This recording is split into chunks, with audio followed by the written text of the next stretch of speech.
Perfect. Perfect. Perfect.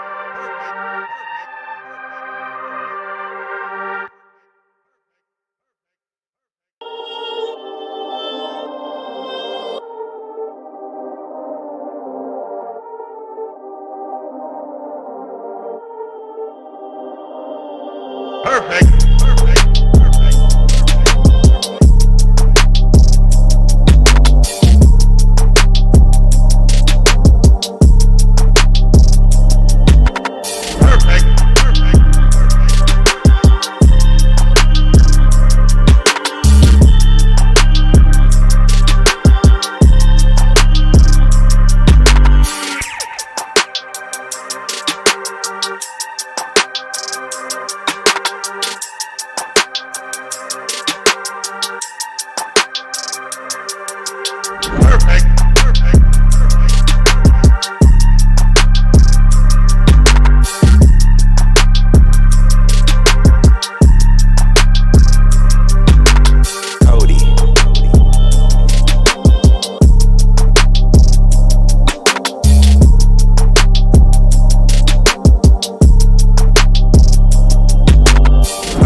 Perfect. Perfect.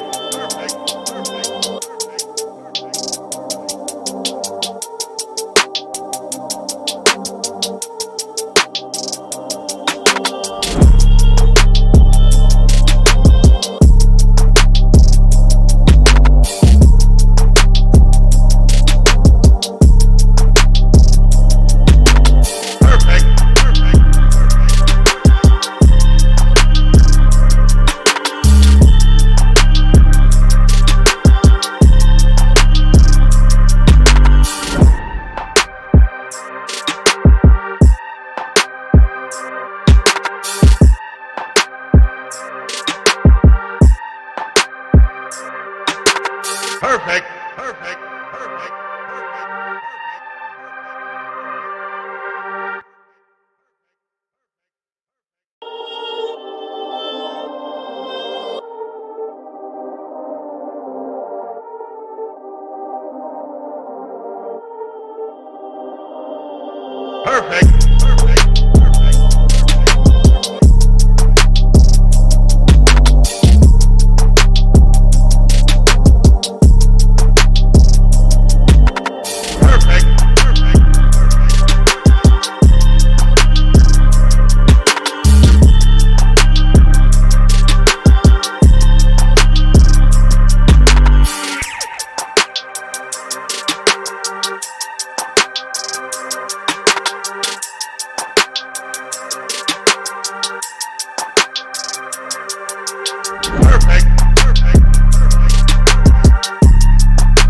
Look at the mic muted. Anyway, what's the mother? Hey, welcome to Sauce Sports. If you're not familiar with Sauce Sports, hey man, this is a Houston, Texas Homer conversation where we're talking all sports, but only Houston. Shout out to Fox 26 being able to put us in a partnership, a great collaboration, and we thoroughly appreciate everything that they've been doing. But we got some gentlemen from around getting down. If you're not familiar with the Sauce, man, we are fans talking to fans. We don't believe in experts, because how many times the experts have told you something they didn't guarantee you, especially in the city of Houston, especially in this city.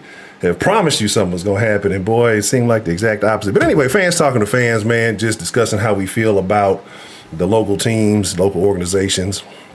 And again, if you are familiar with the Sauce, let's get a little Sauce Nation roll call in the chat while the gentlemen from the round introduce themselves. Man, who do we got joining us in the conversation tonight? Third Coast Sports TV, winging the building. I had to take it back to the whip. Y'all already know the whole time. It could be Raid City if Already. Who else we got in the mix, babe? It don't matter us. It don't matter us. Read the screen. There you go. All right. That's all I gotta say today. Short, simple. It don't matter. It's good. It don't matter. It's catching on all around the world. People leaving comments talking about I'm at work. Telling my boss it don't matter, I done got fired. Boss said it don't matter, you're gonna end up on unemployment. It's all good, man. Hey, who else we got? Who else we got in the mix, Jack? Man, what's up, Sauce Nation? You already know who it is. It's your boy Spitz. What's up, Fox 26? Appreciate y'all. You know y'all tuned in to the Houston Texans, Houston's original roundtable. Often imitated, never duplicated. A lot of people like to copy and paste, but we the original. What's up, Houston? Boy, I swear we might owe some unknown back child support because we got a lot of sons, got a lot of imitators out there. But anyway, that's a whole nother conversation for another time, another place. But man, shout out. Wow. Love to have another Tuesday, get to have another great conversation with these gentlemen talking about sports in the city. Tonight's conversation, I won't say will be a little bit different. We're definitely going to talk a little bit about the Texans. We're going to speak on the Rockets action, what did and did not happen. And we're going to talk about an event that has never taken place. I wouldn't say in Houston sports history. I would say in Texans history, but I don't know if people are handling it properly. So we're going to get into all that. And first and foremost, I know I want to talk about the big game that just took place, and everybody's like, guess what? Houston wasn't in that game, so we're gonna say that for last. We talking H-Town first. This is H-Town first conversation. Let's talk about it. Let's talk about the thing that I don't think people are handling well. If you're a Houston Texans fan, I mean, if you're a football fan, period, this name should be familiar with you, depending on your level of awareness. One, Andre Johnson, first Houston Texan nominated for the illustrious Pro Football Hall of Fame. Was a finalist, on the first go round. A lot of people were excited about that. But when it came down to it, didn't get the call. Did not get the call. And a lot of people were upset. A lot of people were let down. And I'm pretty sure even Andre himself felt a particular kind of way. And I know us as Texans fans would have loved to see him make it. Because I know you got JJ's in the conversation for many people, but there's a lot of us who have been and probably always will feel like Andre Johnson is the greatest Texan to ever play. It's going to take a whole lot to overcome what he did, not just how he did it, but the manner in which his professionalism was, all the things that came with Andre Johnson, the embodiment of the player and the professional. But wait, let's get your thoughts, man. Was Andre snubbed when it came to the Hall of Fame? Should he have been a first ballot Hall of Famer, or did you think that it was kind of going to go this route? Man, look, bro. The people who do this vote, y'all some straight hoes. I'm just going to go ahead and flat out say it. Like, why did Andre Johnson not make it, but Megatron makes it? Like, not only did he outplay what Megatron did over the course of his career, he was a better receiver. I understand Megatron. No shots to Megatron. But I understand he's 6'5". I understand he running a 4.3. He got a little bit more length. I get it. Route running, come on, Andre Johnson. Hands, Andre Johnson. The man got 7 seasons with over 100 catches. The man got, 5 or 6 seasons of 1,000 plus.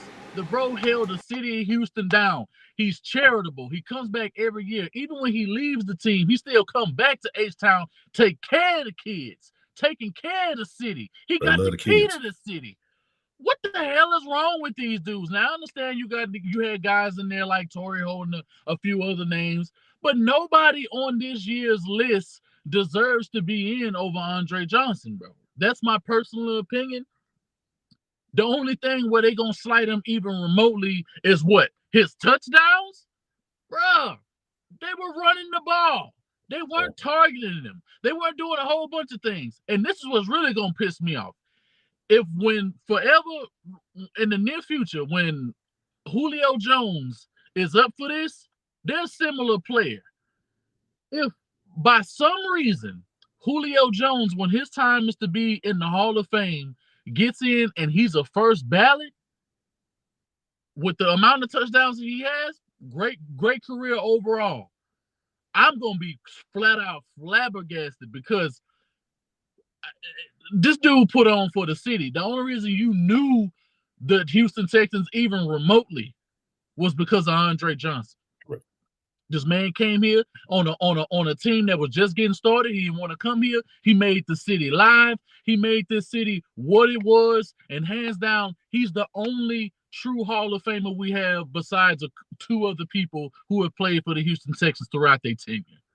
Hands down, it was a straight snub. I know Texans fans feel some kind of way, and I'm gonna go ahead and I'm gonna let it don't matter. Go ahead and finish it off because he got it in the tailpipe on this one. Open that in the tailpipe. Wise man. Was Andre Can I snubbed? be disrespectful? Can I be disrespectful or no? Can you be disrespectful? I think you should just be How yourself. disrespectful? How disrespectful can I be?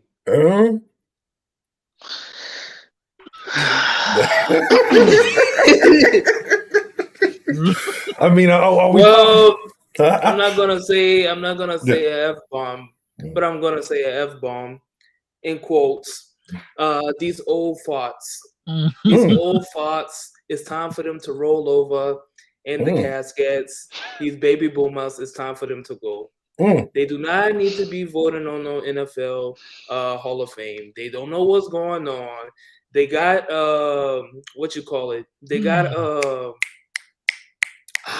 Alzheimer's. They can't even remember what they're thinking about. They can't even remember what they had for breakfast. And you telling me these guys is the guys that's out here voting for the Hall of Fame? Are you kidding me? This guy, Andre Johnson, came in with an inaugural franchise, was the number one receiver in the league for multiple seasons. This guy played with all these trash quarterbacks, Matt Schaubs, Sage Rosenfels, Matt Lineups. I can keep going down the list. Case Keenums, Tom Savage, even for 1 year. But, like, come on, man. Like, the man that did it all. Like Wynn said, the man does a toy drive every year, take the kids for Christmas, go get the presents they want, go get them school supplies. The man is involved in the community. He's supporting local businesses. You always see him being a leader in the community, leading by example. You never heard a bad thing out of this man. You never heard a Deshaun Watson case out of this man. You never – yes, I went there. And this man had the records. I mean, he played with Matt Schaub. You knew the number one play that was coming with the Texans, the play action pass with the post route going down the middle of the field for 50 yards, and nobody could stop it. That's how good of a player Dre was. And it's a shame that the NFL didn't recognize that. And like I said, it's time to start digging the 7 feet to 8 feet deep and putting some of these old farts where they belong. It's a new generations. Okay. Spitz, your thoughts, man. Was one Andre the Goat Johnson snubbed in this year's Hall of Fame? Man, absolutely. Now, let me preface by saying this. Y'all already know Andre Johnson is my favorite athlete, period. Football, basketball, baseball, any sport, any team. Andre Johnson is my favorite player, period. Point blank. But even in saying that, football, NFL, y'all better start treading lightly because y'all going to end up going to the whole baseball route where the sport starts becoming disinterested because you think too much of yourselves. Because I think that's part of the reason why baseball has lost its luster because the baseball writers who ain't never pitched the ball, hit the ball, ain't never did nothing, want to keep baseball pure, and they messing up the Hall of Fame in their own sport is the reason why the fans no longer or start to care less and less about baseball. NFL, I know it's the greatest sport, halftime, Super Bowl, all the ratings, NFL do its thing. But y'all gonna keep treading lightly because this Hall of Fame class that I just seen that was presented to us on Thursday was weak. Weak is I don't know. Weak is I don't know how weak. Like the headliner of this Hall of Fame class is gonna be Dick Vermeil. The headliner of the Hall of Fame class is a coach. What? It's the Hall of Fame. The Hall of Fame. What? That's what it is. It's the Hall of Fame. But the headliner is gonna be a coach Oh fuck. You like, come on, man. I mean, Andre Johnson, snub. I know a lot of people don't like the Cowboys, but DeMarcus Ware got snubbed. I can't think of his name right now. No, not Reggie Wayne. Bears returner. Devin Hester, snub. Like, come on. Yeah, like these guys got stuff. These guys are more represented. These are the guys that you think of, but except the guys that they brought in. I know a lot of them are old time guys, but when you talk about Tony Baselli just got into the Hall of Fame, let that sink in. Tony Baselli just got into the Hall of Fame. Texas fans should feel a real type of way about that too. If anybody should Tony Baselli just got into the Hall of Fame. Richard Seymour just got to. Nobody knows about Richard Seymour off the Patriots. Was Richard Seymour one of the top Patriots defenders? No. But he was on the Patriots team. I get he got rings, but still, that's what y'all think about rings a little bit too much. Just because somebody got some rings, because we're gonna get to that conversation later. Because I'm glad you brought up Megatron, because Megatron potentially. How the hell he didn't make it over Lance Floyd? Get the hell out of here, bro! Get out of here! Time to bury him. Exactly. That Hall of Fame class is weak. Yes, bro. It is weak. Like everybody said, man, when you think about the Houston Texans, you think about Andre Johnson. When there was no face to team build. When JJ got here, granted, hey, I love JJ. JJ, in my opinion, definitely a first ballot Hall of Famer, 3-time defensive player of the year. I understand all that. But when he got here, this team had juice. You had Dre. You had D'Amico. You had Mario Williams. You had Arian Foster. You had Owen Daniel. You had Andre. When Andre got here, it was Andre. That was it. That's all you had was Andre. That's all you had. For 12 years, all you had was Andre Johnson. And he stepped in night in and night out, ain't say no words. Like Juan said, he never had nothing off the field. He was always cool with the people who want to interview him.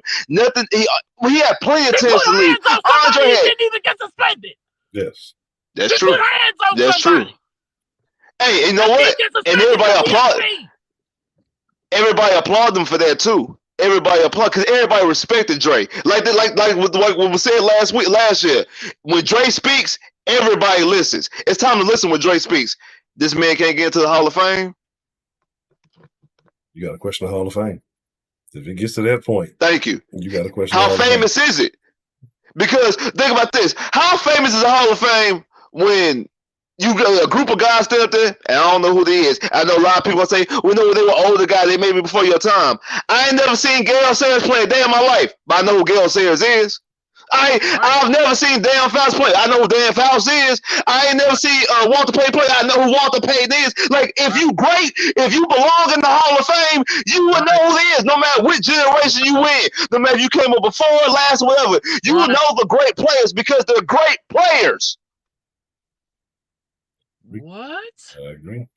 That's an unfortunate situation. I agree with you, man, that they are going around of baseball because you're giving a lot of people who are smelling themselves that really offer no real contribution to the game. All you do is go and some of them add maybe a verbal description to it, but the game is on the field. Nobody cares about your rendition. You know, like, yeah, okay, you give us a little rundown, you give us a synopsis for those who missed it. But ultimately, like I say, without the players, your purpose is useless. But you got a lot of guys who feel like because of whatever reason that they have more of a say so than the players. Like, if we just throw a quick idea out there and we'll work with Spitz and work back. If you could do one thing to change the way the Hall of Fame works, if you feel like there's one thing you could do to make it better, what is it that you would do? Get some people who actually, instead of just getting these sports writers, get actual former players and former coaches. Like Heisman does it well because you know who votes for the Heisman? Heisman Trophy winners. That's who votes for the Heisman. They vote for themselves. They vote because they obviously they know who's to be in the Heisman because they're Heisman players themselves. They know what takes it. They know all the sweat, the blood, the tears that goes week in, week out, practice, 2 days, whatever. What goes on in them trenches? What goes on that battlefield? What you have to endure with the type of receivers and running backs and coaches and quarterbacks you got throwing you and passing you the ball. They know what's up. So if instead of getting these guys who are pistol pushers, who ain't never played a sport in a day in their life, but want that and want to vote on something. I agree. It's definitely a great strategy. Wise, if you were to change the Hall of Fame in the way that guys make it in, what do you think would be the best thing to do? Get rid of the old fox. So you putting an age restriction on voting? Yes, age restriction on voting. And also, I would like for former Hall of Fame players that's been in the Hall of Fame to be able to vote on the class. I think having that and having current players have a say instead of the media, that would have a more of a profound message of saying this guy's actually talented, this guy deserves to be in there, rather than the media making some false narrative, some false storyline like they always do, trying to build up a player's character or something like that. Like, they love to do that. I don't know why they do that. They'll find a dude, they'll be like, oh, Johnny was a good boy. Johnny used to pick apples off a tree, this and that, when he was a little kid. He never had a bad story. He was struggling. He had a baby mama, and his baby mama left him, this and that. But he still persevered through all of this.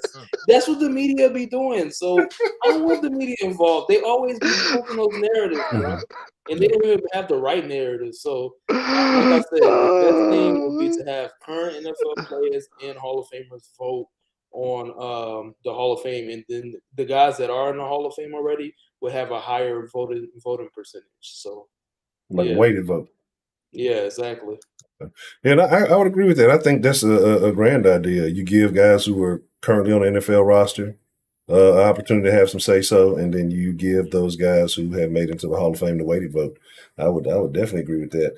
And you can let the writers, maybe their vote is less effective when it comes down to it, because I agree. I think you have a thing, especially with one particular person here in Houston, I would say we're all familiar with.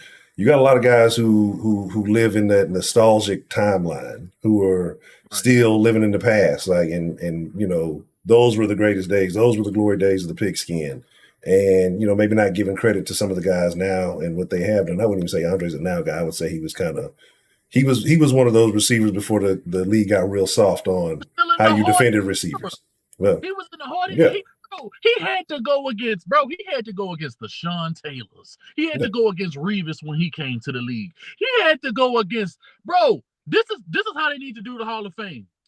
For receivers, they need to do it for three different. They need the corners they went against, especially if they Hall of Famers. They need the quarterbacks who have seen him play. You need to know what he's like from a quarterback standpoint, a head coaching standpoint, and a cornerback standpoint. I would say you can have, even from a receiver standpoint, have some of the great receivers, bro. This is why this man was dangerous, bro. You couldn't stop him. His body type, how fast he was, how he translated that to the field. What did he know up here, and how did he take it out on his opponents week in, week out? And not even that, bro, who was this man off the field? It's too many nuances, and they could do this on some top 100 NFL top 100 type. You know what I'm saying? Like, bro, get these dudes together and be like, from a quarterback standpoint, bro, that's what I like in a bro. You see that dog, bro? Nobody's even talking about this. To hell with his catching stats. He was running people over in the run game, running them over, bowling them out the way, bro. Arian Foster's career is what it is. Not just from an O-line perspective, not just because he had great vision, not just because he had this, not just because he had that, because he had number 80 blocking for him. Yes. The 80s. We don't talk about it all. I want to talk about a piece of it. I want to talk about all of it.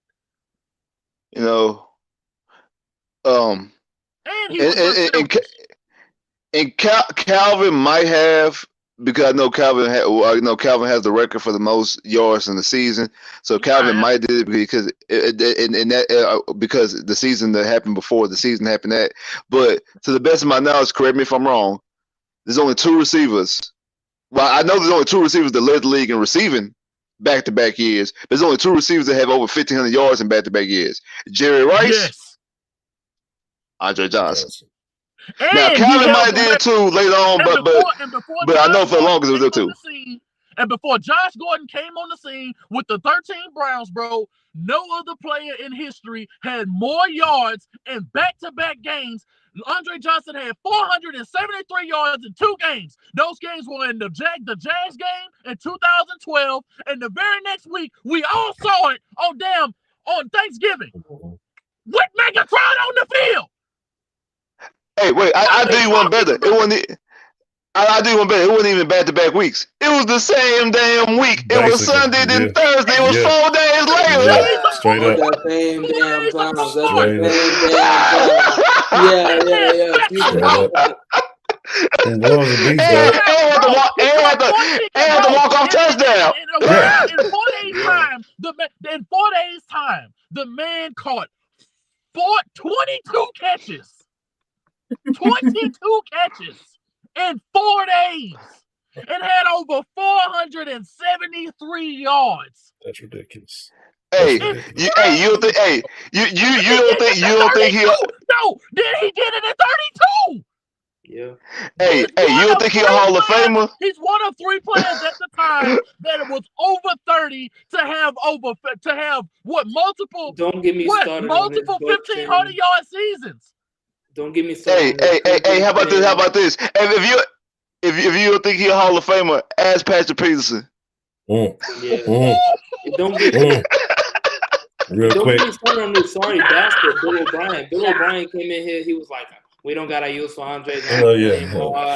We gotta trade him to the Colts." Like, if I see Bill O'Brien one day, I'm telling you, I'm gonna get the baby oil and I'm gonna get the pot and put a smacking across his face. I'm telling you. Shout out to Trill, man. I- Trill say, man, all these haters in here get the likes up. Appreciate the superstar super chat love. Yeah, man, y'all get the likes up. What we is in here? I'm not liking these percentages. Oh wow, we over halfway full of haters in here, man. Y'all can't hit the like. I can't believe. Ooh, Y'all tripping. It's more salt and sauce in here, man. What is going on? I can't believe it. I thought we was cool. I thought we was friends, y'all. I thought we was, Hey, Honcho. Yo. Hey, Honcho, I know you know this very well. Monday night, 2010 against the Ravens. Bro, no. Y'all trying to tell me Andre ain't the Hall of Famer? Andre. No, the hell with that. The hell with that. That was cool. But, bro, the one he caught against the Cardinals in the red zone. Wow. Nigga, get up off me. Yeah. Get off me. Carrying boy linebackers. They're like, I'm getting in here. he was not to be denied, bro. He was absolutely not to be denied. Oh, what about the one he had on Peanut Tillman? And he got flipped over. That's what I'm talking about.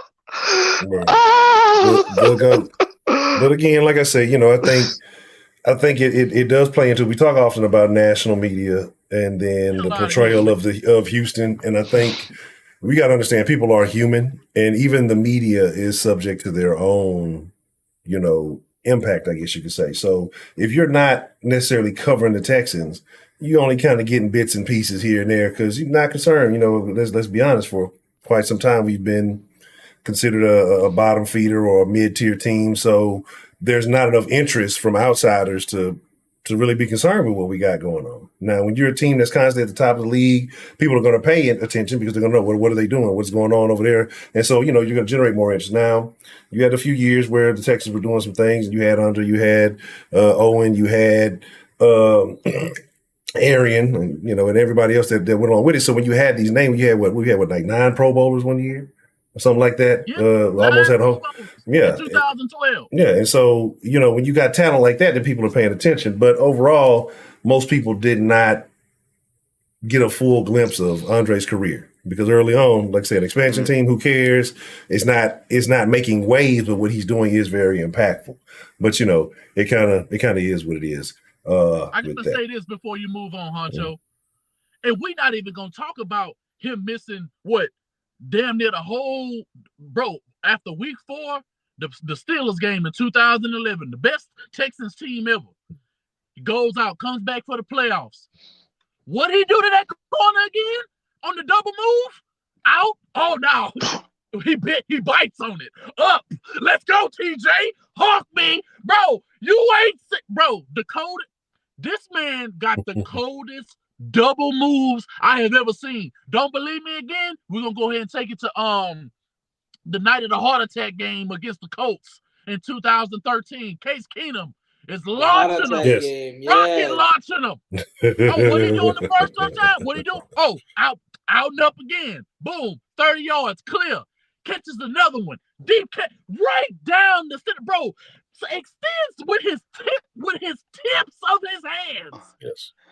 Then he catches the fade route. Then he catches the fade route right before the halftime, bro. Vontae Davis still having nightmares. What? Vontae Davis still having nightmares. I know that it's more than just a few corners that have Andre at the top of that list of receivers that they feared most going against. Like, because the thing was the combination of size, speed, just overall athleticism, the skill set. Because you've seen guys that are tall and kind of fast, but just the way he put it all together, the concentration, just everything, the way Andre carried himself, like you don't get that these days. Because now you get the receiver, they coming out, they divas. They turn them into divas in Pee Wee now because they giving them change, they doing all this extra stuff. But Andre was just a consummate professional. You never heard that, you never saw that whining on him on the field. You might have had, like I said, you had the incident with Ennigan, and then you had a situation where I think Matt Shaw was hitting the pipe before a game or something, and he lost his mind. The Raiders game. Yeah, I remember that. He lost his mind and tried to raise his voice. Yeah. And put Shaw in. I remember that. Yeah, and Andre wasn't too keen about that. Do you think that that's to his detriment that he didn't demand the ball more? Well, he was, but the way that they were scheming, he even did that on the Now What podcast. He was like, bro, we had really converted over to a running team. He was like, and you were taking all my touchdowns. And Eric, they were saying it jokingly, but he was serious though. Yeah. He was like, but what I look like complaining because we winning. Yeah, I can't complain. But that's the thing. Dre really only cared about winning. Dre could care less about them stats. Dre, you know how everybody be saying, they be like, talking about, as long as we win, I'm fine, and that's just it's just coach speak. Dre really meant it. Like when Dre said, I just care. Hey, I don't care. I'm cool with just 2 catches as long as we win the game. He really meant that. And I wonder if he would have been more, give me the damn ball more like Keyshawn, if that would impact his number like. Yeah, like because them touchdowns, that's the reason why them touchdowns is low. Honestly, you have a point there because a couple of things would have happened. You know, the guy like, what is it, squeaky wheel gets the grease. And then if you talk about, say, a star player like that in Houston making some noise, stirring up the waves, then people going to start paying attention to what's going on. Then they start watching, he running his mouth. Well, let's see if it happened. Then they see who Andre really is and what he's capable of. You got a few more people paying attention and realizing, okay, this is the best receiver in the league and it's not even close. But when it comes to the 2000 era, and then he came from a loaded draft. 2003 was loaded, bro. He came from Miami.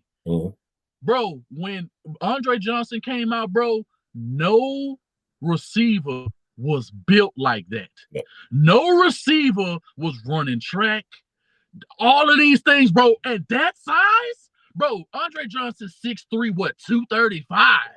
Shredded, though. Like, bro, like, he's what I can't even say DK is even a comparison to him because receivers have only gotten bigger from that point on. The only guys who I can even say who were even physically imposing like that around that time was the Anquan Boldens. You know what I'm saying? The guys like that, the Fitzgerald. But Fitzgerald's body type ain't seeing Andre, period. It's just not. And how he was able to put it all together on a losing team that starts winning. And, they didn't get him no help for years. He had Kevin Walter. I mean, they brought in Owen Daniels and they started to get a run game. Sharp started to get better after he started to get through all of the injuries. But let's think about this. They didn't have no defense. That's another reason he didn't get the damn touchdowns. They was on the field too damn much. They didn't have no defense to speak of for the latter part of 11 years of the organization, 9 years of the organization? Come on, man. It matters. And we ain't even gonna talk about how people was playing with him on that. No, it don't matter. It don't matter. On about this subject all night, It bro. don't matter. That's good. Oh, but let's shift it a little bit. We're gonna keep it in H-Town, and we're gonna definitely keep it on Texas for just a small bit. It looks like the Texans have done their due diligence and then got all the pieces together as far as the coaching staff that will be leading this team next year. Right. And it's time to start shifting attention towards free agency, the draft, and all that good stuff. Right. We'll start with Wink and then work our way back around with what the staff that Lovey has assembled, and it looks like Lovey's been able to put some pieces that he wants to play. It doesn't feel like a too Casario tainted staff. With it looking like Lovey got some say so, and just the whole situation going on right now. Do you think the Texans are in a position to be attractive to free agents who would want to come and play under Lovie Smith, or do you think guys are still going to shy away? Because of just kind of the aura around this team, the just the whispers and murmurs, the rumors around this team. Do you think that that's going to shy guys away, or does Lovey bring guys in? I think Lovey's going to be able to bring guys in. The money is always going to bring dudes in. The money component when it comes to the NFL, because people, free agency, hey, people got to pay. You got to pay to play.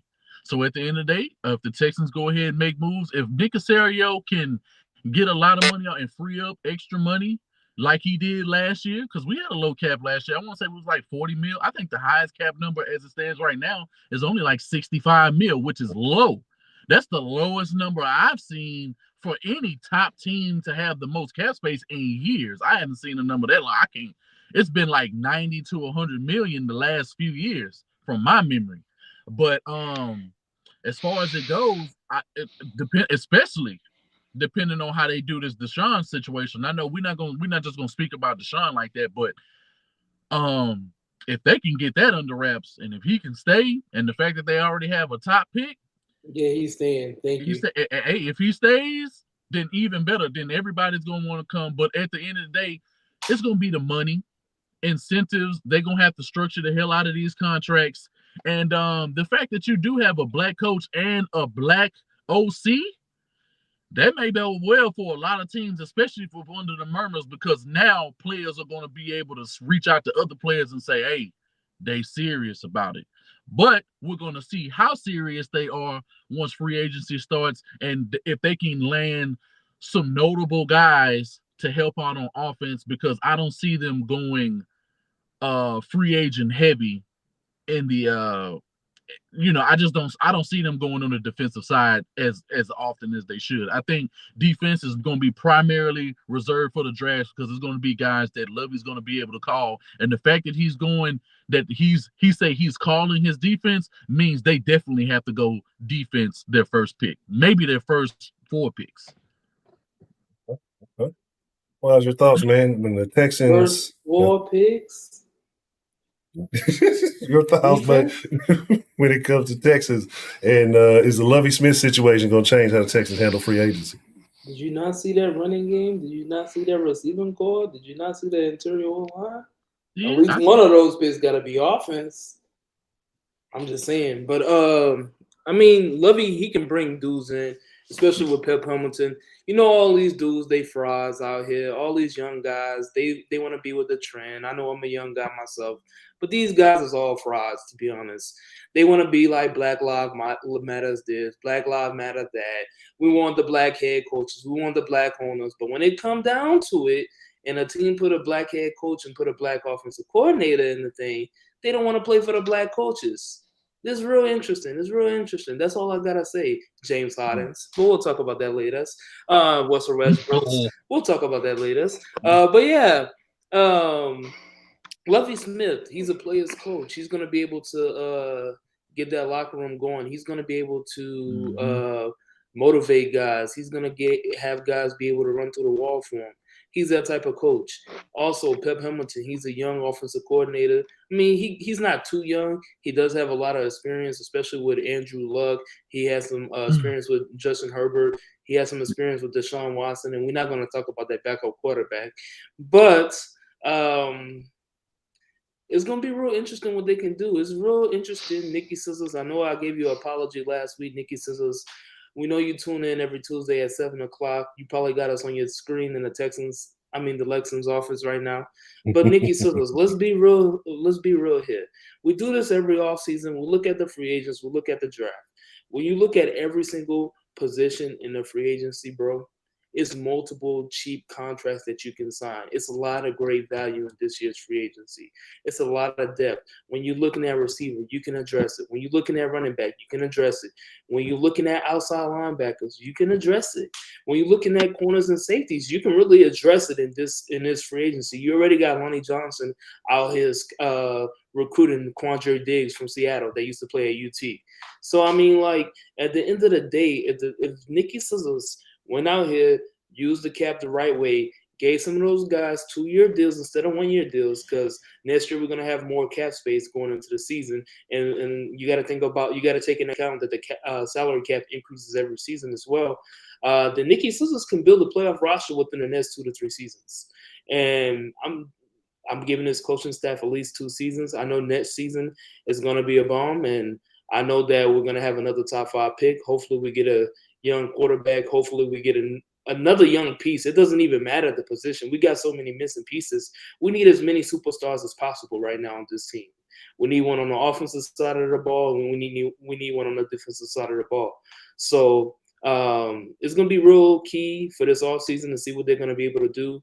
We got a month to free agency, literally a month. It's going to be March 15th, and actually teams can actually start negotiating deals on the 13th. So they can make a verbal commitment, but they can't lock in their contract into to March 15th. So Nikki Scissors, this is going to be a pivotal next 4 weeks for you. I hope that you're working. I hope that you're doing a lot of studying, because Wise has been doing some studying. Spitz has been doing some studying. Honcho has been doing some studying. Wink has been doing studying. Ray, we all been doing the studying. We see all the guys available out there. And if you don't sign those guys, Nicky Casarios, I'm going to make a whole 1-hour video talking about all the guys you could have signed, how sorry you are as a general manager, how I'm not going to give you an opportunity. So, Nikki Scissors, I'm being nice again. I gave you an apology last week. I'm just giving you a little bit of advice, and I want to thank you for tuning into the Sauce. Okay. I'm going to throw this little caveat in there. I'm going to throw some wise if we're going to get pissed off on the free agency situation. Do you think that if handled properly, and there's a lot of things going on with the Texans, and maybe more so than with other teams, do you think the Texans could pull a Bengals and turn this thing around in a few years and really have the Texans in contention for a Super Bowl in a few years? Yeah, I really do think they can do that, bro, as long as they got Deshaun Watson. And the thing is, if Nikki Scissors is really who he say he is, if he's this Patriot guy, if he's this guru, if he's been with the Patriots organization for so many years, what do the Patriots do? They get guys that was great in their career. They maybe struggled for a couple of seasons, and now they got them on prove-it deals. And they sign them to these cheap contracts.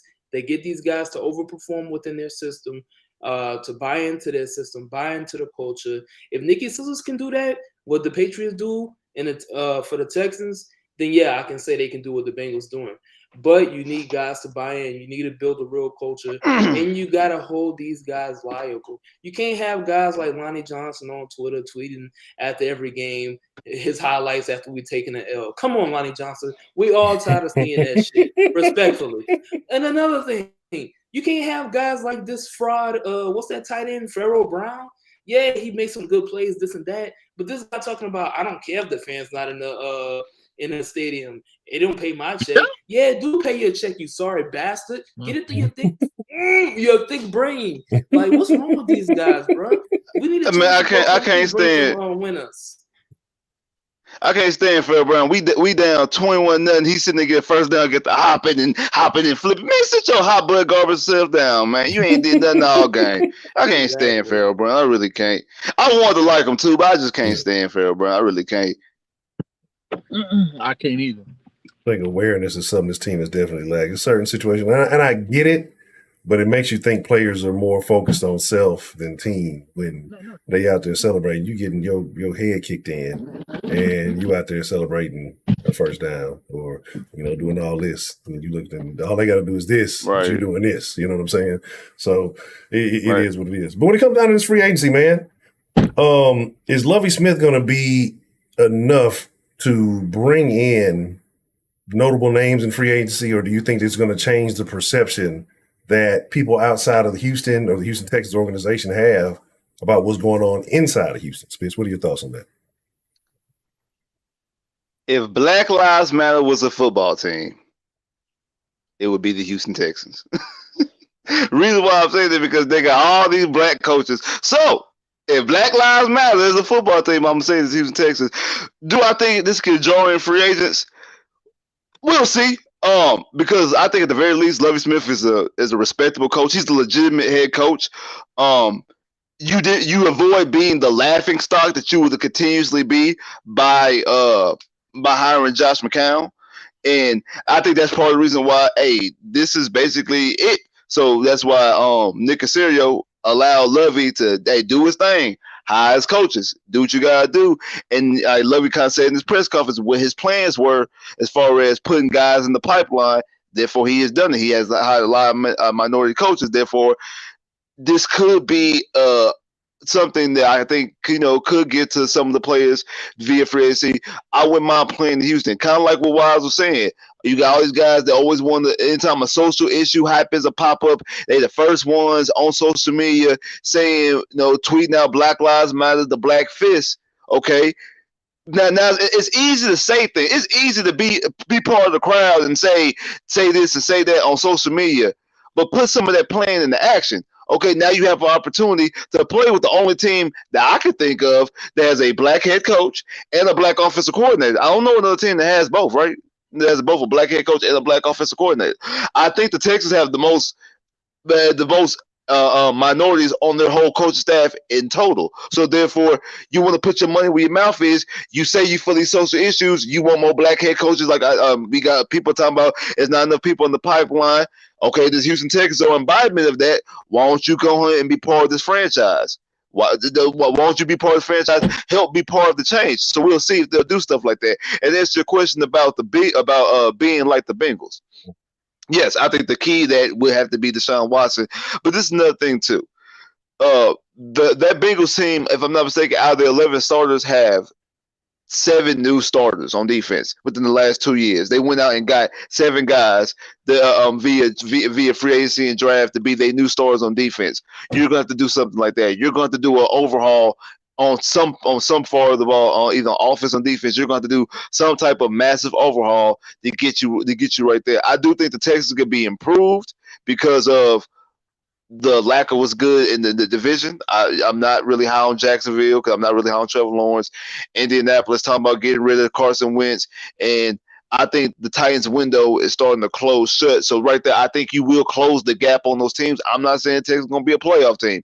I just say they are going to be more improved. They're going to close that gap because of the division around them. So it's up to Nick Caserio to make the right coaching. To make the right draft picks and the right phrasing moves. And I do think you're going to need Lovie Smith to help do some of that recruiting. Put Lovie Smith out on the forefront. The Texans have actually showed you some of that because I don't know if y'all seen this.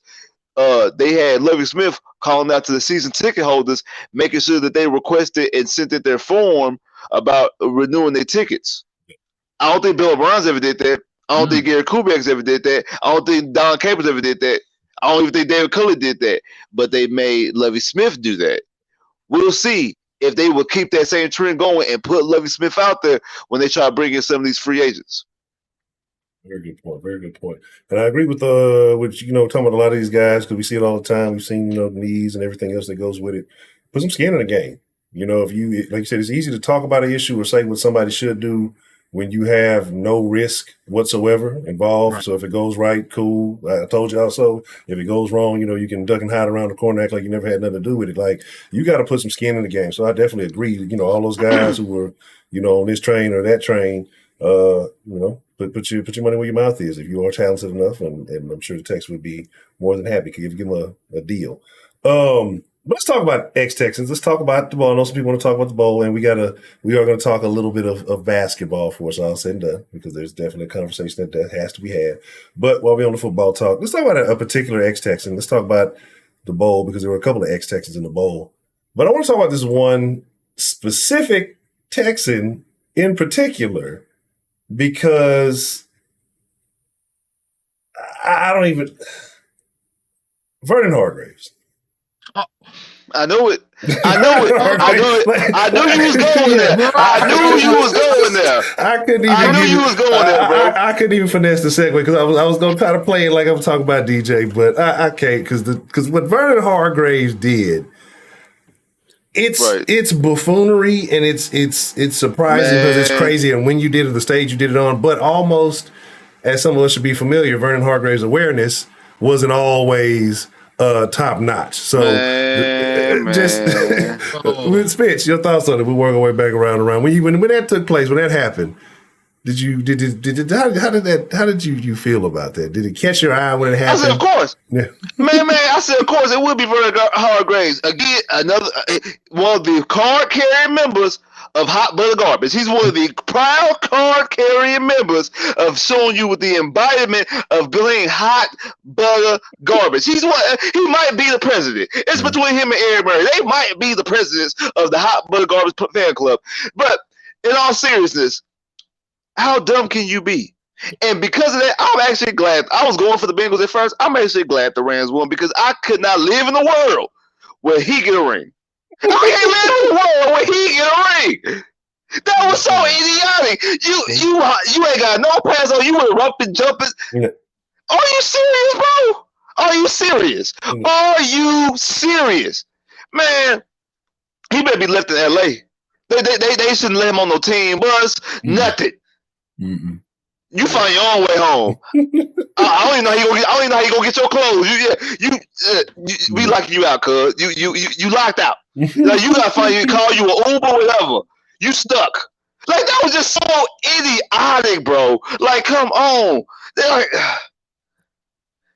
craziness. And it was crazy. Hot butter garbage is finest, man. The DJ said, you see DJ point like, what is anyway, Wise man, your thoughts, man, when Burning for Vernon, Mr. Hargreaves got out there and did the sorry bastard. I don't know what about it.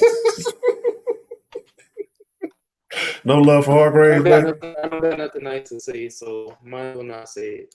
Oh man, I had one of them incidents the other day. Wink, man, your thoughts. Vernon Hargreaves, ex-Texan superstar, makes a small mistake in the Super Bowl. What were your thoughts on that? Bro, when the play got made, I think it was after that base interception, the one that he had keep. So everybody had came on the field because they had made some quick points up out of that. It was just like when they panned in, because I saw the person come on the field when it initially happened.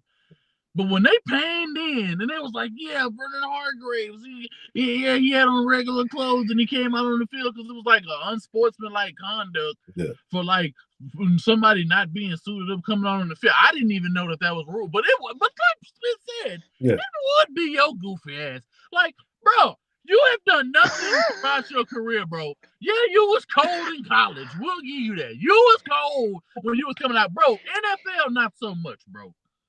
And you know the worst part about it is that he was on that. I want to say he was on that Love. He was on the team when Lovey was there.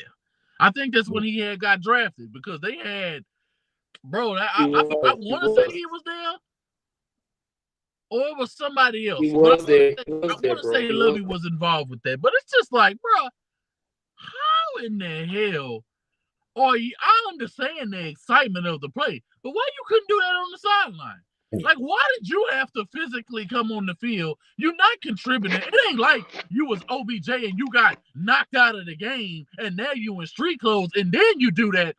Then I understand.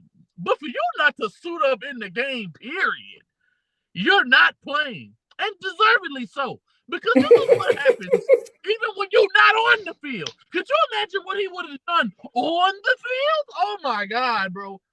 Get out of here, bro. Like, if he had to guard Cooper Kupp at the end of that game, bro, it would have been like all of them penalties because they was getting bailed out on them penalties. Some of them penalties was just like, bro, get out of here. But you add Vernon Hargreaves in the mix, he easily getting gloved on by Cooper Kupp, especially in the second half. But That's what happens, bro. I was happy for DJ Reader. I was happy for Joe Burrow. I was happy for Jamar Chase, especially after bro in the OT, bro. What was it like when Jamar Chase had like right when they got the ball back after they scored, and he went out and he went up and he got away for a little bit. I was like, oh, he finna get it, but he had to go out of bounds. The drive got stalled. Horrible third down call. Horrible run. Why would you run when they was getting pressure like that? I don't want to make it so much about the Super Bowl, but I just had to say because that was a horrible call, bro. Like Aaron Donald and them boys was eating in the interior the whole game. It's clear what y'all need. Y'all need Linderbaum. Y'all need Kenyon Green. Y'all need whoever y'all can get. Y'all need Tunsil. They need tonsils. They need Tunsil. Tonsils. He's on the block, yes. Like, stop playing. Like, what is we talking about? Like, y'all should already be in talks with the Texans because he already don't want to be on the team no more. Get a first, get their second if you can, whatever. Just get them up out of here. We gotta talk about Tunsil soon. There is a contingent of Texans fans who have it in their mind that Tunsil remains an option. Like Tunsil don't want to be here. The Texans didn't do Tunsil a favor by not playing him at the end of last season. Tunsil's gone. So y'all get that through your head. Let's get some assets. If we have anything to say about the Super Bowl, to say this, and I know how I am about secondary, and Jalen is my boy, but he was getting routed yesterday. Oh man, they was routing the mess out of Jalen. Jalen getting routed on. For the Higgins, bro. He had T. Higgins, bro. T. Higgins grabbed his man. So yeah, I give you that one. Man, but Jamar Chase was rounding him up. Jamar Chase was rounding him up, man. Let's talk about one thing. We're gonna veer slightly. It's still football, slightly off of the field, but on the field, and then we'll get into a conversation about a particular basketball player with ties to the city. Halftime show. A lot of people had a lot of feelings about that halftime show. We'll start with Spitz and work our way back around. Was that the best halftime show in the Super Bowl era? Yes, yes. What has cemented it? Well, what has cemented it is when they did California Love. They did hologram. If they did hologram Pac, that was cemented. It would have been over. It would have been done for. It would have been done for. But no. They did a Nipsey, something for Nipsey or something like that. Or when Mary was out there, instead Mary doing No More Drama, if she would did All I Need and they would have brought out Method Man, that would be cool. Man, that's my favorite. That's my favorite Mary song. So yeah, absolutely. For real, that's mine too. Man, yeah. Okay. But no, it was cool. Yeah. Like, I was crunk the whole time. I was crunk the whole from the whole start to finish. I was crunk. So yeah. Okay. Wise man. Super Bowl halftime. Was it the greatest halftime show you've ever seen? I don't know what's Spitz over here talking about. They should have had a Tupac. Tupac is not from Cali. Tupac is from Baltimore, Maryland. He is from New York. He is from Jersey. He is from over there. Like, stop saying this guy is from Cali. Like, I hate that. I never said he was from Cali. This guy's an actor. This guy's a trained. I never said he was from Cali. When did I say he was from Cali? The man was doing ballet. The man was in acting school. The man.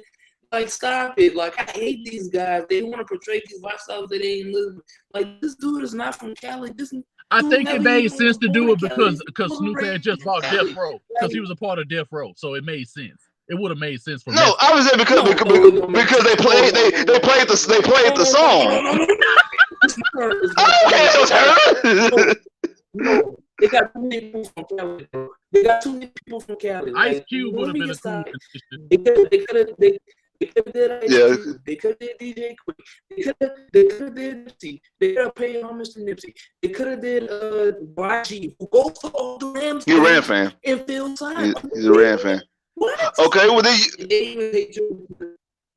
But I would say it's the whole game performance. I ain't gonna lie. I really enjoyed every moment of it. I thought Mary J. did have Yeah, when she started screaming, I was like, "What the hell?" She's Hey, when she got the paddle weave. She got the paddle weave. No, I didn't see that. Bro, she was singing like this, bro. Her son just died. Her son just died on Power, bro. And now she got to think of a way to kill her husband next season, bro. Like she knows it's already there, bro. She just Hey, you gotta say spoilers, man. People ain't watched Power, man. You gotta say spoilers. Bro, you ain't watched it by now. I don't even care, but I ain't never watching Power. No, but I gotta say this. But I gotta say this. Hands down. Wait, I'm not finished. Oh my bro.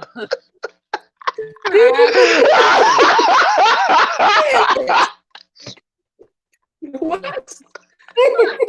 I'm trying to say is, what was up with this dude? Eminem taking a knee. What was up with that? Like, why was he taking a knee? What kind of Eminem? I thought somebody wasn't supposed to. I think he wasn't supposed to take a knee. He still took a knee. What did he thought he was Kaepernick? Kaepernick haven't did anything for the black community. Don't get started on that. We've gone a long conversation about these frauds. Yeah, because we can this can easily turn into a den convo, but I'm just trying to stay on point. But your thoughts? You feel like this was the best halftime show ever? Wink. It was cold, bro. I think, bro, when they ended up bringing 50 out, bro, I was like, bro, why is he so fat with cheese? Like bro, I thought the boy had just ate some Whataburger, bro. Like, I thought he had an A1 something like in Dr. Pepper shake. You know, the fondue cheese. You know what I'm saying? The real. Bro, that boy mid-sec, I was like, yo, 50, bro. I know he had hell getting up off of whatever he was named but hands down, he did everything bro. Everybody played their part. Mary was probably on the end of it. Bro, Kendrick did his thing, though. Kendrick, I ain't gonna lie. Kendrick did his thing, though. Eminem did his thing. You know what I'm saying? Snoop and Dre, they did their thing. You know what I'm saying? I think they did. I mean, you looking all crazy and shit. You know what I'm saying? But I think it was cool, bro. I mean, the last few years, bro, the Super Bowl halftime performance has been wet. Last year, J-Lo, trash, bro, garbage. You talking about Shakira with hips don't lie? Are you crazy? What? What last year, Travis Scott? Yeah, Travis Scott, I think was last because the year before with J-Lo and Hips Don't Lie, I was on vacation and niggas was going. Folks were going. Well, it is what it is. I was on vacation and boys on vacation, they were going crazy. We know it's that ass. We already know, but like, come on,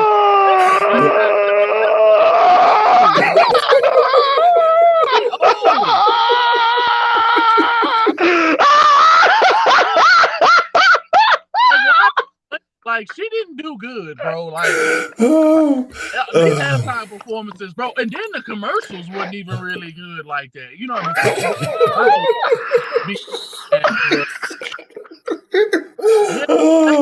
Bro, like, Spitz got me down over here. Oh.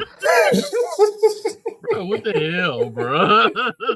Hey, look, players mess up when we get back on track. But okay. So, but here's my thing with all of that. Now, you know, it was a solid halftime show. I think the entertainment. You had certain folks who were not too keen on it. You had certain folks who loved it. But I think the one thing that I would say most of us could probably agree on. Do you feel old after watching that halftime show? Old? No, I'm right. I mean, I'm only 36, so I ain't feel old. For me, it was a nostalgia, bro. I grew up in the 90s to hear Drake, to see. Mary J. Blige is the queen of R&B, always has been to me. Beyond, I ain't even gonna get into all that, you know, because I'm gonna get hate for that. But like, straight up, like, bro, Mary J, bro, share my world, bro. Real love, come on, bro. What's the 411, bro? We not. I could go on and on. So she been killing it. 50 doing his thing from producing movies. His music been A1. He a solid dude across the board.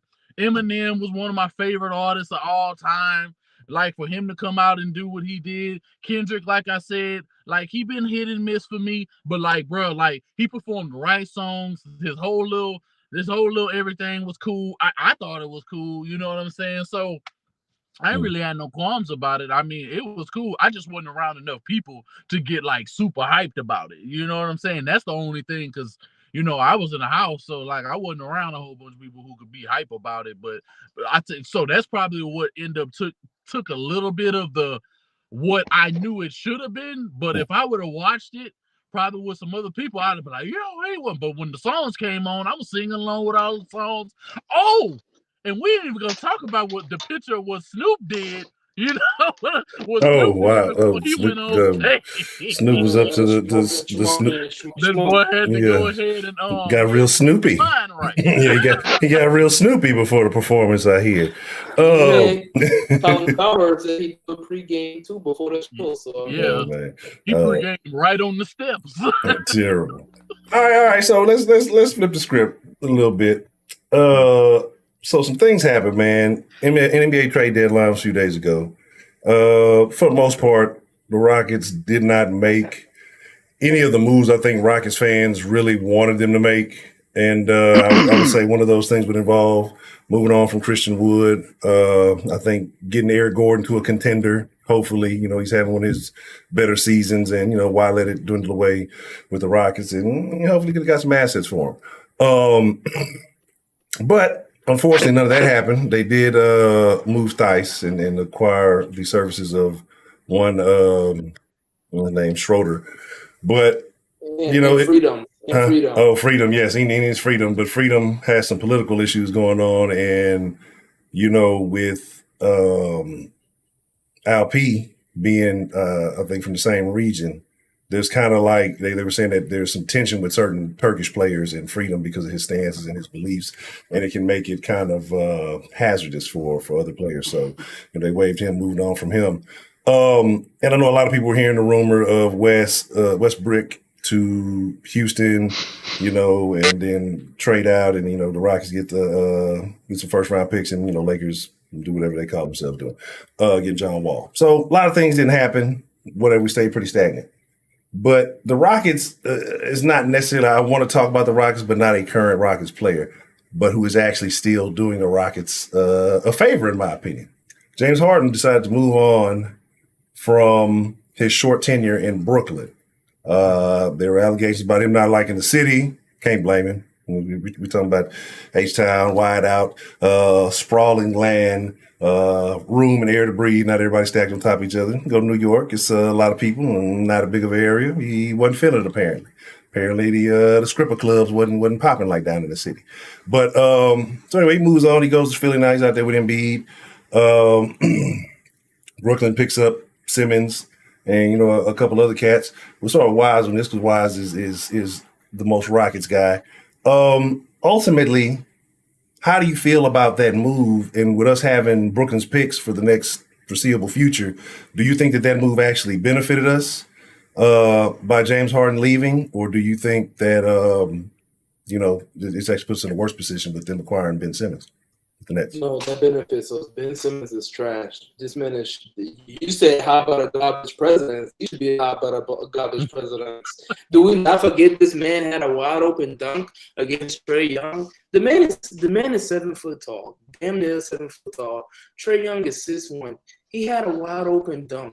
The man did not take the dunk. The man passed it to another man because he was too scared to dunk it on a midget. Like, get out of here. What is wrong with this man? This man gonna make me disrespectful. He's gonna make me want to say some words I want to say, but I'm gonna reserve that for the sauce. But I think it do help the Rockets. Like right now, the Nets pick is a lottery pick, so that means the Rockets will have 2 lottery picks going into this year's draft. And he's a sorry bastard. He's not gonna help them. He's not gonna be able to shoot the three. KD, this guy's a slumdog man. He's always hurt every year. Kyrie, who the hell knows what Kyrie's gonna do? Kyrie think it's a flat earth. Kyrie can do this. Kyrie can do that. Even though I think the NBA should be letting him play because they're doing too much with this Corona stuff, is way overboard. They need to let Kyrie play. That guy's a cancer for the locker room. I mean, in every situation he's been in, he's caused locker room problems with Boston, with the Nets, and with Cleveland. He even called out LeBron talking about how he wanted to be over the team in Cleveland and this and that. And then when LeBron leaves, he's like, "Oh, I wish I could have stayed with LeBron." What kind of dude is you? Like, shut up and sit in your spot. Like, but I don't want to talk about all them sorry bastards. And James Harden, don't even get me started on this guy. This guy has the audacity to be on camera on an interview talking about, one time when I was in Houston during the playoffs, little babies and little thugs and young thugs hit me up at 2 o'clock in the morning talking about to record a song, and I just got out the club and we just had a game that night, and I just couldn't pass it up. It was a legendary moment. What kind of James Hyde? Let me tell you something, brother. You're looking kind of suspicious out here in these streets. You're looking like a Fruit Loops. You're looking like a Lucky Charms. You're out here looking like a Golden Graham. You know what I'm talking about. You need to stop. You need to come back in. And I know you be at Magic City. I know you be at Dreams and this and that. You got your jersey retired. But I think you put it on the front. I really think you put it on the front because you're doing some fugazi stuff out of it. That's all I'm going to say. And then when it comes to this Rockets, when it comes to Steven Silas, you sorry bastard. Let me not get started on you sorry bastards. We got Jalen Green, a young superstar. He don't even get the touches. He's in the league in touches. How is he the number 2 pick in the draft? He got less touches than Frank Wagner. He got less touches than Frank Rookie of the year. Stop it. Don't even get me started. Come out. Then they bring in his big forehead Doc bastard, Dennis Schroeder with a blonde patch in his head, and they have the audacity to give him more minutes than Josh Christopher. Really? Oh, Josh Christopher no. Josh Christopher that stayed in the Toyota Center after the game, after we took an L, that's putting up shots, that's over here working out in the gym, that's staying after practice, putting in shots every day. What is wrong with this guy, Steven Silas? And then don't even get me started on LP. LP should have been a starter since day one. Like, don't get me started on these Houston Rockets right now.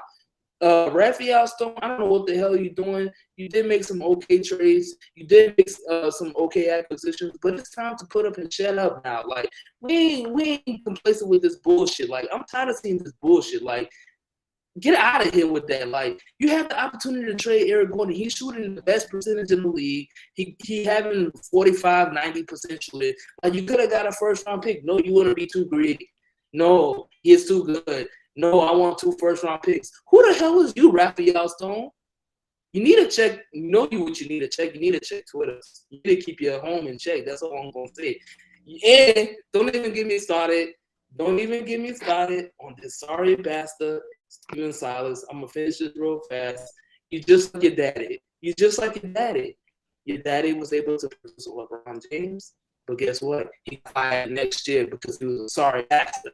And then he was able to produce a Steph Curry, and he got fired next year because he a sorry bastard. And he was with the Hornets with CP3 because he a sorry bastard.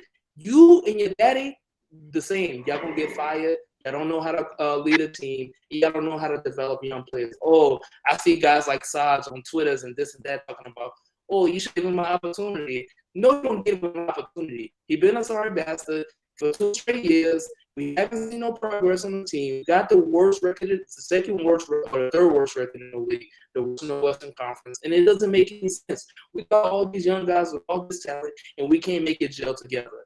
And then don't even get me started on this guy. This guy's seen the rotations at the beginning of the season. He wants to put Tyson Chris Wood on the court at the same time without the spacing. How many times have we been seeing that for the Houston Rockets, trying to run a twin towers, this? It never works. Yeah. How dumb are you? You get paid millions of dollars and you overthink bullshit. How is that possible? But he is the black brother. He do got swag. He do wear J's. But it doesn't matter about race at the end of the day. You gotta get the best man the job. And I thought they should have brought in JVG at the get-go. And it's F. Steven Silas. That's all I gotta say. Steven Silas not looking good. The fans, from what I gauge around the city, are not very happy with Silas and the job that he's doing, because I feel like you got a lot of young talent, and the way that you're handling this young talent, you're not allowing them to maximize their development, especially, as rookies coming in this league, guys who should be starters, they're getting minimal minutes and things like that. You're really hindering that growth and that progress. And in the long run, that's just going to hinder his career as a coach. So, can I get 5 more seconds? Yeah, go ahead. Can I get 5 more seconds? Let me go for it. What you got?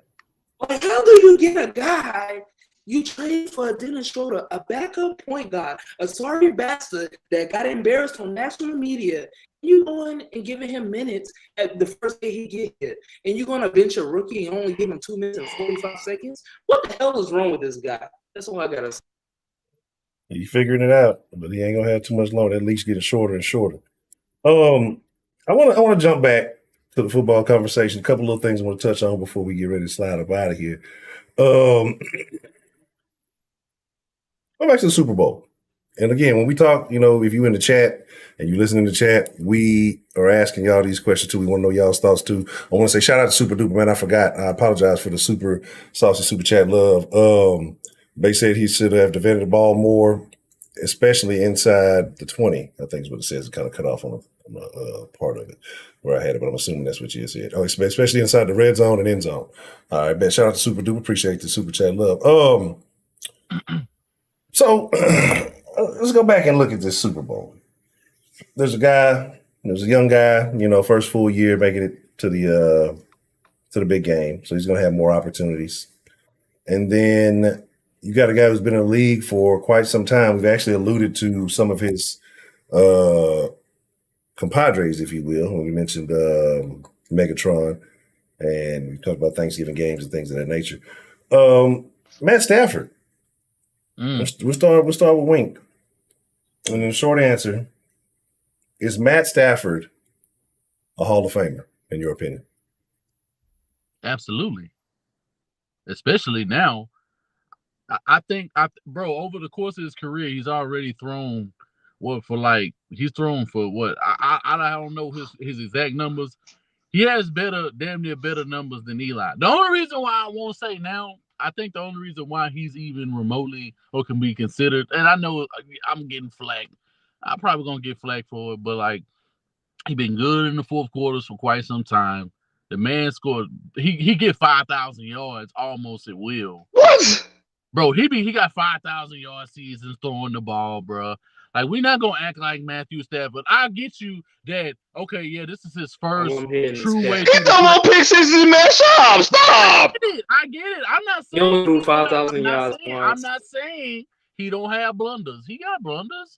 But, bro, if Eli Manning is in the Super Bowl, he done thrown, I don't know how many, bro. Phillip Rivers is going to a Hall of Fame. Eli Manning is going to, bro. They threw hell. I don't think Phillip Rivers going to Hall of Fame. No need to. He don't need to. He don't need to. I give it. Hall of Fame now. Is that what we doing? It's becoming the Hall of Mediocre. Eli has 2 MVP. Eli has 2 Super Bowl MVPs, and he beat Brady twice. But I mean, come on, we talk about Matt Stafford, who was 0-3 in the playoffs. Oh, now granted, the one against Dallas, he should have won because they screwed them on that pass interference call. I give you that, but come on, man, he's the quarterback. It's on his shoulders. I don't care how bad the lines are. He played in Detroit, so what? He's the quarterback. He's supposed to be the franchise changer. He threw 2 picks in the Super Bowl this past Sunday. And you know what? That second, bro. When he threw that one right after when they came back from halftime, right when they scored the touchdown, and then they got the one for the field goal, bro. I was like, bro, what is wrong with this dude? I was like, I thought it was over. I thought it was a wrap for him. But the defense, if it wasn't for the defense, bro, holding it together, bro, honestly, I don't think that they win. I don't think they win. You talking about in the Hall of Right. Fame? But he Exactly. winning touchdown. He threw the game-winning touchdown, bro. He gotta get some points for that, bro. Like he won the Super Bowl. Man. He came back up to the Super Bowl. I gotta get a man his credit, bro. And at the end of the day, his career. If he goes to another playoffs, if he even sees another Super Bowl, bro, how do you go from 0-3 to immediately switch teams and in your first year you win a Super Bowl? So Nick Foles Hall of Famer too? Nick Foles Hall of Famer? Wait. I gotta Nick Foles Hall of Famer too? I gotta address a comment that's in the thing real quick. Hold on. Matt Stafford has. First they've been getting on you, Wink. Tenny and Ray getting on you. But before we get on that, Chris, I need you to explain your logic on this because you're talking about guest loyalty doesn't count. If Stafford isn't a Hall of Famer, Andre Johnson isn't. How does that? I don't understand the correlation you're trying to make to Andre in his Houston Texans tenure versus Detroit and Stafford. Detroit was an established team long before Stafford got there. When was Matthew Stafford ever a top 5 quarterback, let alone the best quarterback in the league? When was he ever a top 5? So how you gonna be in the Hall of Fame? He ain't never been top 5. At least Dre was the best receiver in the league for a stretch of time. I'm just speaking just from his numbers, just his numbers, not necessarily his win. I understand he gonna be with the Rams for the foreseeable future. If he plays with the Rams and they have success over the next 2 to 3 years, he can literally eliminate most of what his tenure with Detroit. That's what I'm saying.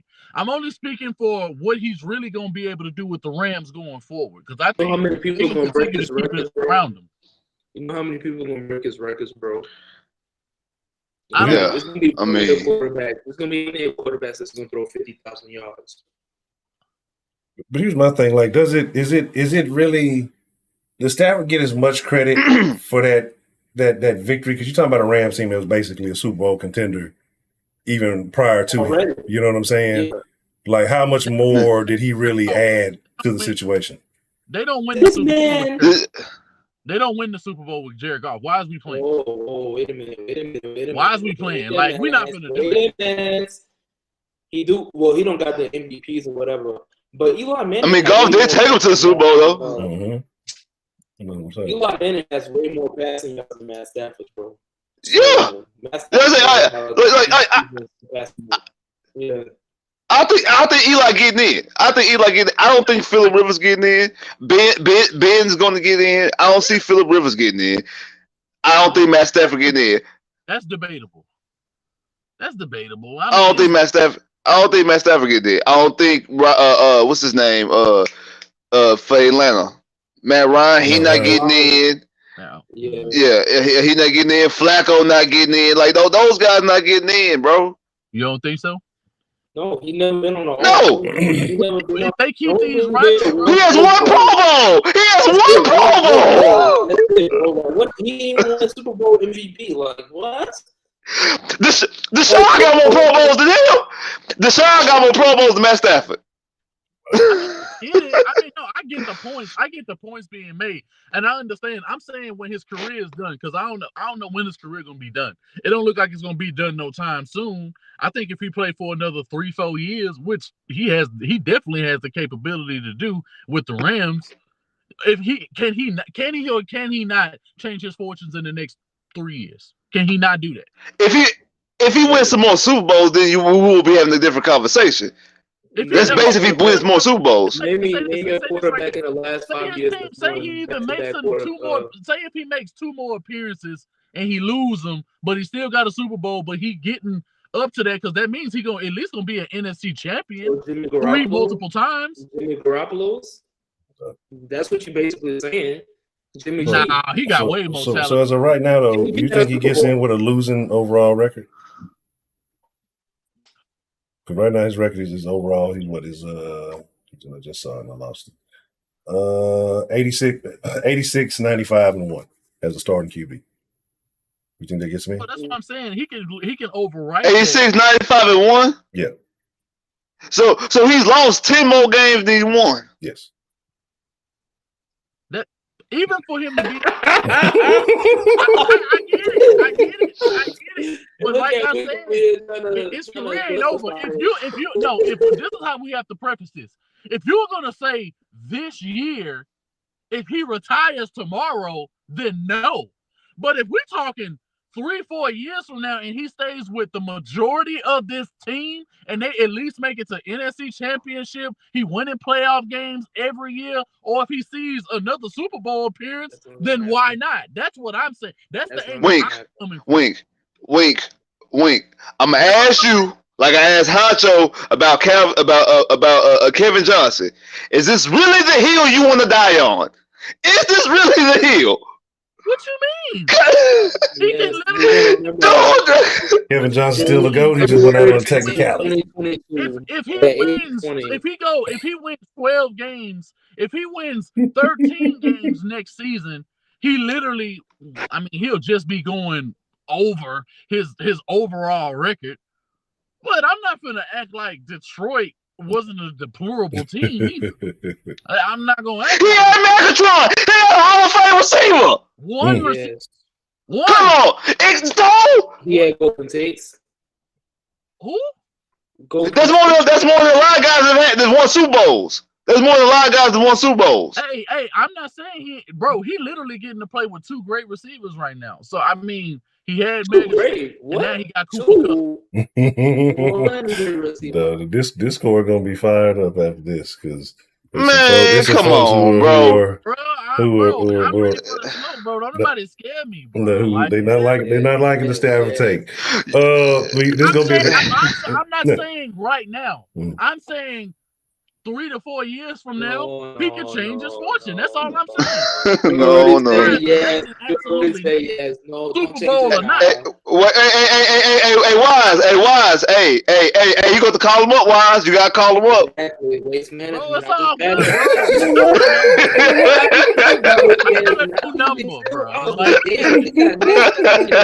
They even got a gas station in front of the waste management facility now.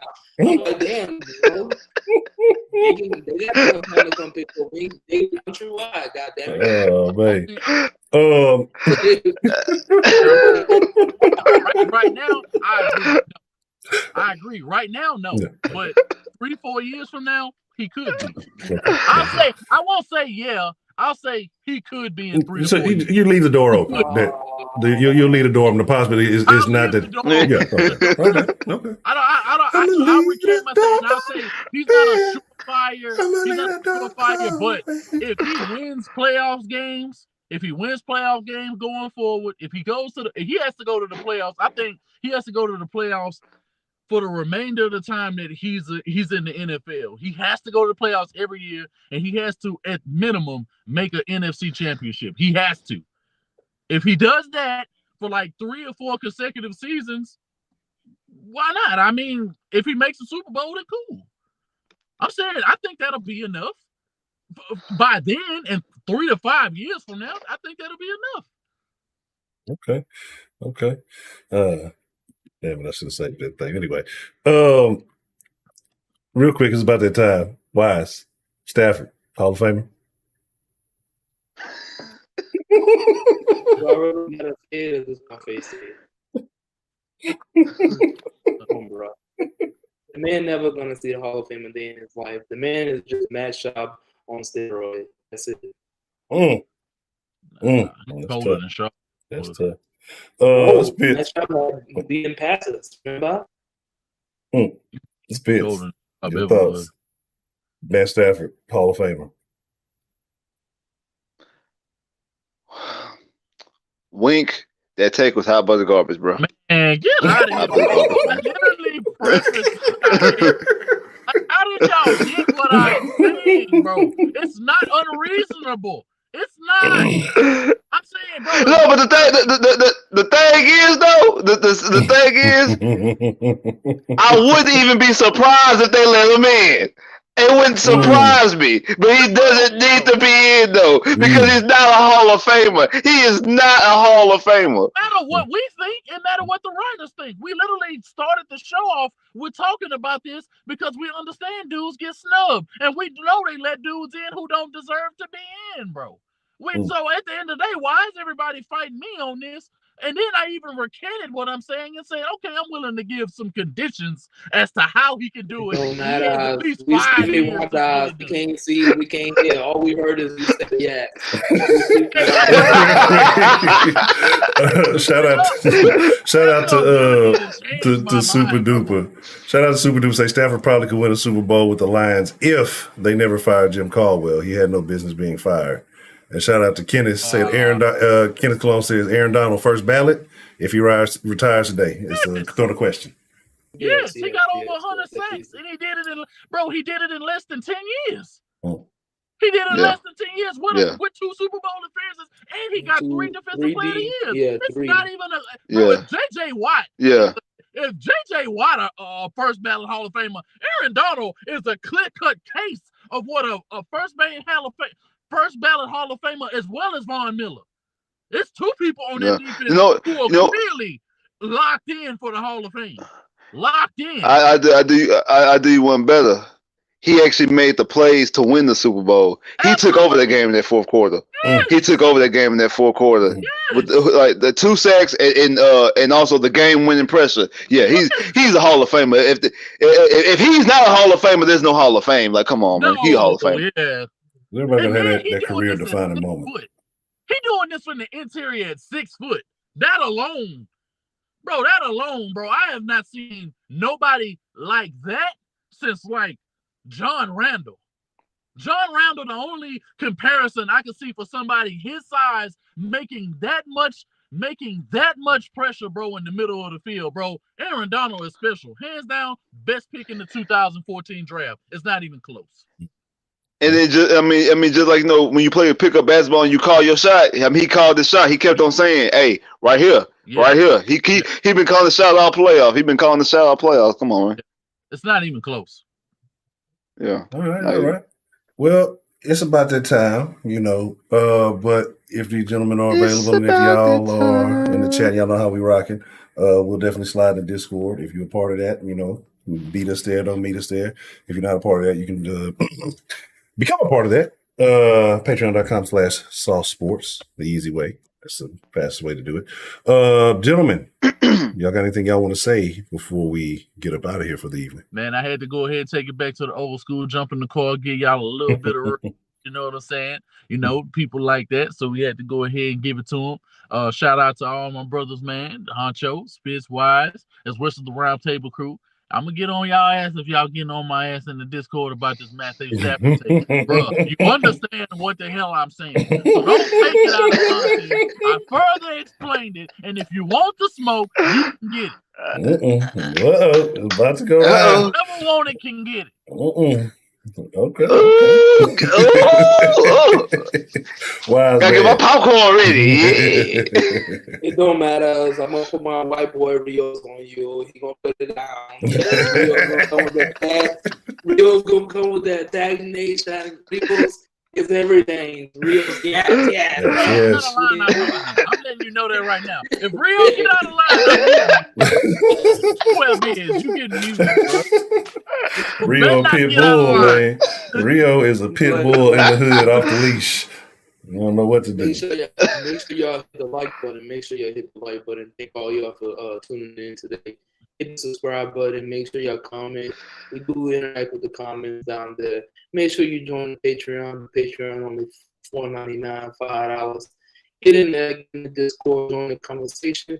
We be in there every day. We be talking shit about the Texans, talking shit about the Rockets, talking shit about all the franchises.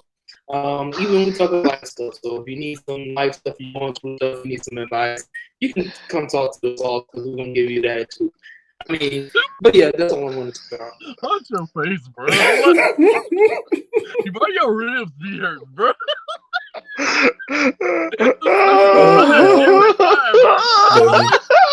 I'm just we gotta get the proper lean. What's all you about, man? Anything you want to tell the people before we slide up out of here, man? Man, y'all already know, man. Shout out to everybody there in Sauce Nation, man. Shout out to all my boys out here at the Houston Texans original round table. Off the imitated, never duplicated. Hey, Whataburger. Bring us the thick and hearty. We need the thick and hearty. Wahlburger, we need it. Too long. I ain't never had it. I need it. We need the thick and hearty. Shout out to everybody out there, Fox 26. Appreciate the love. Everybody check us on the fox26.com or the app. Appreciate the love. Hey, we got some special stuff coming very, very soon. The roundtable, we got something very, very special. So keep your eyes and your ears open. Y'all don't want to miss what we got coming up. Also, I just dropped a video talking about what the defensive coordinator position is going to look like very soon on my channel. So go check that out. Hey, we dripping. Dripping. Hey, and again, y'all know what it is, man. Time, the most valuable asset in the world. And the fact that you came to spend some time with Sauce Roundtable and come kick it with us, man, is greatly appreciated. It is our honor. It is our privilege. But more than anything, it is our pleasure to get to chop it up with y'all, man. Shout out to all the gentlemen in the round holding down. Shout out to the gentlemen who couldn't join us this evening. But y'all know how we get down. Again, hey, if you're in the Discord, beat us there. Don't meet us there. I see some of y'all got some stuff y'all want to say already, and I already know how if y'all in there, y'all be misbehaving because y'all act like y'all ain't got no home training. But we appreciate y'all again. Shout out to Fox 26. Hit the like button before this video go out. Yeah. Hit that like button. If you ain't hit that like button, hit that like button. You ain't hit that like button. You probably ain't had no Valentine's Day because because you're a hater. A mission song or something. Bro. We have to come up with something. So there's a whole bunch of sad puppets out there. That's what's wrong, baby. Yeah. Sad, yes. Folks say that's why y'all ain't had no Valentine's. That's why ain't nobody get y'all no card, no candy, no nothing, because y'all ain't want to hit that like button because y'all be on some hater stuff. Somebody got your girl in the whip like DMX had old girl in Belly. And with that being said, Keisha, I don't know no Kiana. I'm ready to go. Hey. Woo. We got things to talk about. We're trying to produce. Y'all be cool like y'all be cool. But most of all, y'all stay saucy. We out.